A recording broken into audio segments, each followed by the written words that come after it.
हरे कृष्णा। हमारे भागवत प्रवाह में आपका स्वागत है।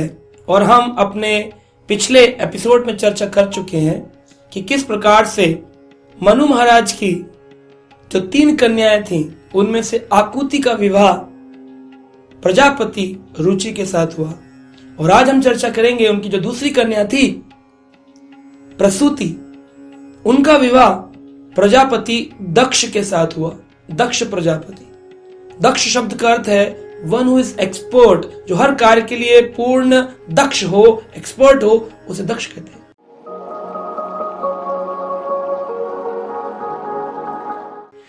तो प्रजापति दक्ष ने प्रसूति के साथ जब विवाह किया तो उनकी 16 कन्याओं का जन्म हुआ। 16 कन्याएं, जिनमें से 13 कन्याओं का विवाह धर्म के साथ किया गया, 1 कन्या का विवाह अग्निदेव के साथ किया गया, 1 कन्या का विवाह पितृलोक के राजा के साथ किया गया, और जो 16वीं कन्या थी उसका विवाह भगवान शिव के साथ किया गया, जिसका नाम सती था। सती का विवाह शिव के साथ किया गया, दक्ष प्रजापति की 16वीं कन्या। तो यहां पर जब ये प्रसंग विदुर महाराज ने मैत्रेय मुनि से सुना तो उन्होंने एक प्रश्न किया कि मैंने इसमें एक बात सुनी है, आप मुझे कृपा करके विस्तार पूर्वक इसका वर्णन करें। तो ये श्लोक है चतुर्थ स्कंद के दूसरे अध्याय का श्लोक संख्या 1। विदुर उवाच, विदुर ने कहा, भवे शिल्वतां श्रेष्ठे दक्षो दुहितरः वत्सलः विद्वेषम् अकरोत् कस्मात् अनादृत्य आत्मजां सतीं। विदुर ने पूछा, जो दक्ष अपनी पुत्री को इतना स्नेह करता था, वो अपने दामाद शिव से कैसे इतना ईर्ष्यालु हो गया? ये प्रश्न विदुर जी ने किया। तो मैत्रेय मुनि जो विदुर को ये बता रहे हैं, मैत्रेय मुनि ने बताया कि देखो, ये जो दक्ष प्रजापति थे एक बार एक सभा में प्रवेश किए। उस सभा में बड़े बड़े देवता, बड़े बड़े ऋषि मुनि सभी पधारे थे और सबके समक्ष शिव भी उस सभा में थे, जिनको चराचर गुरु कहा गया है, यानी चलने और न चलने वालों के गुरु। वैष्णव नाम यथाम शंभु, वैष्णवों में परम वैष्णव शिव जी, जो सदा भगवत नाम को अपने हृदय में धारण करते हैं, अपने जिह्वा से सदा भगवान के नाम का जाप करते हैं, ऐसे शिव चराचर गुरु यहां पर विराजमान थे। तो जब दक्ष प्रजापति जिन्होंने यज्ञ किया था, उन्होंने उस यज्ञ कुंड में प्रवेश, उस यज्ञ सभा में, यज्ञशाला में प्रवेश किया, यज्ञ कुंडों के पास, तो सभी देवता अपनी अपनी गद्दी से खड़े हो गए और देखते हैं कि अग्निदेव, जिनके शरीर से अत्यंत तेज भीषण लपटें निकल रही हैं, उन्होंने भी प्रणाम किया दक्ष प्रजापति को। लेकिन केवल एक शिवजी ऐसे थे जिन्होंने दक्ष प्रजापति के आने पर अपनी गद्दी से खड़े नहीं हुए। दक्ष को बहुत बुरा लगा। दक्ष ने कहा, मन में सोचा, कैसा दामाद पाया है, अपने ससुर का सम्मान भी नहीं करता है। शिवजी ने यह सोचकर सम्मान नहीं किया कि ये तो एक छोटा सा प्रजापति है, मैं तो चराचर का गुरु हूं, वैष्णवों में श्रेष्ठ हूं। अगर मैं उठा तो कहीं दक्ष को बुरा न लग जाए कि देखो मेरे गुरु स्वरूप शिव मुझे प्रणाम कर रहे हैं, मेरा सम्मान कर रहे हैं। तो कभी हम जा रहे हो और हमारे गुरु खड़े हो जाए, आपके जाने पर आपकी टीचर खड़ी हो जाए, आपका इंस्ट्रक्टर खड़ा हो जाए, तो आपको बुरा लगेगा, अरे सर आप क्या कर रहे हैं, सर ऐसा नहीं। ये बात सोच करके शिवजी ने सोचा कि ये तो कहीं एम्बैरेसिंग फील ना हो जाए इसको, तो खड़े नहीं हुए। दक्ष ने उनको गुरु न मानकर, वैष्णव न मानकर, ईश्वर स्वरूप न मानकर दामाद मान रखा था। और दामाद के कारण उन्होंने सोचा, मेरे दामाद ने मेरी कन्या से विवाह किया है, ये तो मैंने नारद मुनि के कहने पर, ब्रह्मा के कहने पर अपनी पुत्री का विवाह इस शिव के साथ कर दिया, जिसका ना रहने का कोई ठिकाना, ना खाने का कोई ठिकाना, कैलाश पर रहता है, पहनता मृगछाल है, हाथ में त्रिशूल धारण करता है, पाउडर लगाने की जगह भभूति लगाता है पूरे शरीर पर। तो अच्छे से अपना जीवन जीता नहीं है। इससे मैंने विवाह करके अपनी कन्या का ऐसा कर दिया, मानी एक मृग नयनी कन्या का विवाह एक बंदर के साथ कर दिया। शिव जी को बंदर कहा, ऐसे दोषारोपण करने लगा, सभा के बीच चिल्ला चिल्ला कर बात करने लगा। लेकिन शिव जी धीरों में अधीर, धीरस तत्र न मुह्यति, धीर व्यक्ति को कोई मोह नहीं होता। मान अपमान यो, अपना मान अपमान के परे होते हैं, है ना।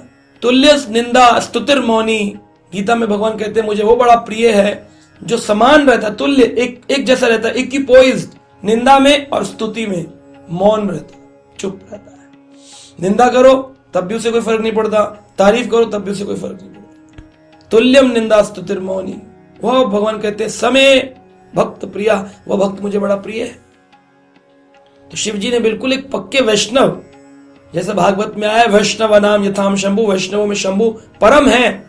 जैसे बहने वाली नदियों में गंगा श्रेष्ठ है, निम्न गणाम यथाम गंगा, देवा नाम अच्युतो तथा, जैसे देवताओं में अच्युत भगवान श्रेष्ठ हैं, वैसे ही वैष्णव नाम यथाम शंभु, वैष्णवों में शंभु श्रेष्ठ हैं।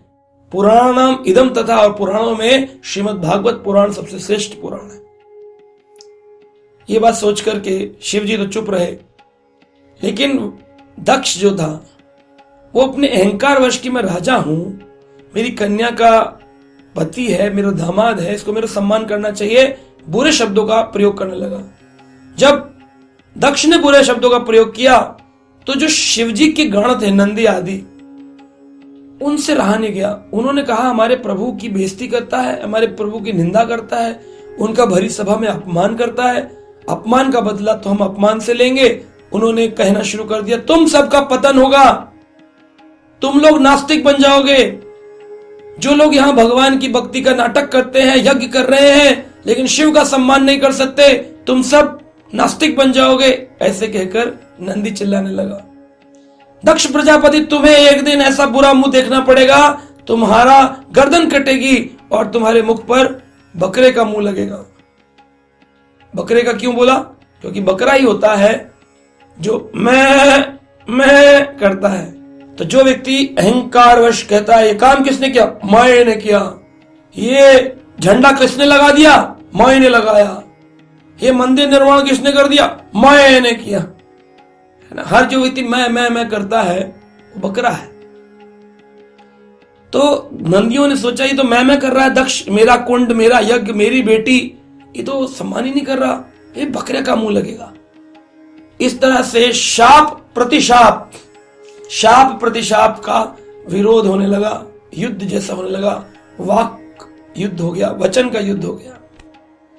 तो ऐसी सभा में जब ये युद्ध हो रहा था तो शिवजी को अच्छा नहीं लगा, क्योंकि एक वैष्णव जो होता है वो वाक युद्ध भी नहीं करना चाहता, किसी से कोई शब्दिक युद्ध नहीं, शांत चित्त रहना चाहता है, सदा भगवान का नाम चिंतन करता है, हृदय में शांति का अनुभव करता है।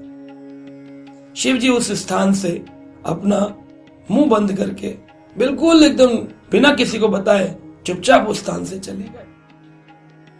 तो नंदी आदि ने देखा शिव जी चले गए, तो नंदी बोलते हैं अनर्थ होगा इस कुंड में, अनर्थ होगा तुम्हारे यज्ञों में। ऐसा बोलते हुए नंदी भी पीछे पीछे चले गए। दक्ष प्रजापति जो थे वो और क्रुद्ध हुए और यज्ञ खराब हो गया, यज्ञ पूर्ण नहीं हो पाया। तो यहां पर जो दक्ष प्रजापति हैं उनका इस यज्ञ का आयोजन खराब हो जाने से इतना युद्ध हो गया, वाक युद्ध, इस कारण से उनको शिव से नफरत हो गई। बोले अगली बार कोई आयोजन करूंगा ना, इसको बुलाऊंगा ही नहीं, इसको तमीज ही नहीं है, पहनता है कैसे कपड़े, रहता है कैसे, मेरी कन्या तो पता नहीं मैंने मृग नैनी कन्या एक बंदर को दे दी, ये भाव रख के आगे से बुलाऊंगा ही नहीं। इस कारण से मैत्री मुनि ने कहा हे विदुर, दक्ष प्रजापति जो थे उनके अंदर ये क्रोध भाव उत्पन्न हो गया। इसका इस पूरी जो सिचुएशन हुई, ये पूरी यथार्थ लीला जब हुई, इसको देख करके, इसको समझ करके दक्ष प्रजापति बड़े दामाद के विरोधी हो गए और उन्होंने कहा आगे आयोजन में बुलाऊंगा नहीं। तो हम अगली कथा में सुनेंगे कि जब आयोजन में नहीं बुलाया तो क्या कार्य हुआ, वैष्णवों के वचन कैसे पूर्ण होते हैं और भगवान कैसे रक्षा करते हैं, शिव को क्यों क्रोध आता है, इन सभी प्रश्नों का उत्तर अगले एपिसोड में लेंगे। तब तक के लिए हरे कृष्णा।